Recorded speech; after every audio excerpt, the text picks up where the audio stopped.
அத்தை, என்னம்மா? வாங்க சாப்பிடலாம். நான் அப்புறமா சாப்பிட்றேம்மா, இப்ப பசிக்கல. பொறுமையா சாப்பிடுறீங்களா? பொறுமையா சாப்பிட்டா உடம்பு என்ன ஆகுறது? சாப்பாடு போட்டு வைக்கிறேன், போய் கை கழுவிட்டு வாங்க. மாமியார் மருமகளும் ஒற்றுமையா இருக்காளுவோ? நான் இருக்கும்போது ஒற்றுமையா இருக்க கூடாது. வரேன். சரிம்மா, நீ போட்டு வை, நான் போய் கை கழுவிட்டு வந்துடுறேன். கமலா, வாக்கா. மாமியாரும் மருமகளும் ஒற்றுமையா இருக்கீங்க போல. இத பாக்கும்போது சந்தோஷமா இருக்கு. ஆனா உன் மருமக தான் சரியில்லாத மாதிரி தெரியுது. ஏன் இப்படி சொல்ற? ஏன் இப்படி சொல்றேன்னா, கலா இருக்காளே கலா, அவகிட்ட போய் உன் மருமக சொல்லியிருக்கா, கொஞ்ச நாளைக்கு தான் அவங்க அம்மாவோட என் புருஷனை வச்சிருப்பேன், அதுக்கப்புறம் தண்ணி கொடுத்தன கொண்டு போயிடுவோம்னு சொல்லியிருக்கா. இந்த மாதிரி யாராவது சொல்லுவாங்களா? உன் மருமக சொல்லியிருக்கா. இத கமலா என்கிட்ட சொல்லிட்டா.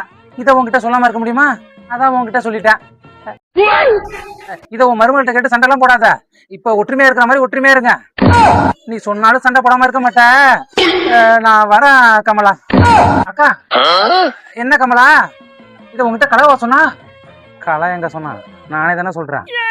ஆமா கமலா, கலா தான் என்கிட்ட சொன்னான். சூப்பரா கோல் முட்டியாச்சு. இனிமேல் மாமியார் மருமக ஒற்றுமையா இருக்க வாய்ப்பே இல்லை. ஏதோ நம்மளால முடிஞ்சது. வரேன் கமலா. வாக்கா. அத்தை, சாப்பாடு போட்டு வச்சுட்டேன், வாங்க சாப்பிடலாம். மாமியார் மருமகள் ஒற்றுமையாவா இருக்கீங்க? இனிமே நீங்க ஒற்றுமையா இருக்க முடியாது. இப்போ உங்க ரெண்டு பேருக்கு எப்படி சண்டை வரப்போது பாருங்க. சாப்பிட்றேம்மா. நான் சொல்றத ஒண்ணு செய்யறீங்களா? என்னத்த? உங்க ரெண்டு பேருக்கு இப்பதான் கல்யாணம் ஆயிருக்கு. கொஞ்ச நாளைக்கு ரெண்டு பேரும் தனியா இருங்கம்மா. இந்த கமலா சண்டை போடணும்னு பார்த்தா இவளே சந்தோஷமா அனுப்பி வைக்கிறாளே. உங்களை தனியா விட்டு எப்படித்த போறது? நான் என்ன பாத்துக்கிறேம்மா. நான் சொல்றத கேளுமா. சரிங்க அத்தை. இன்னைக்கு கோல் முட்டி பிரயோஜனமே இல்லை.